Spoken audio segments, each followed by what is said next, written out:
I remove the probe shaft by pressing the probe release. I can then remove the probe. For probe shafts with a pre-filter, this must be unscrewed.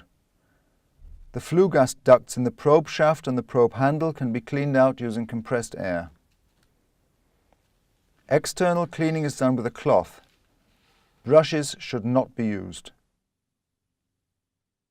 In order to exchange the particle filter, I open the filter chamber by turning slightly anti-clockwise. I remove the filter disc and replace it with a new one. I finally replace the filter chamber and close it.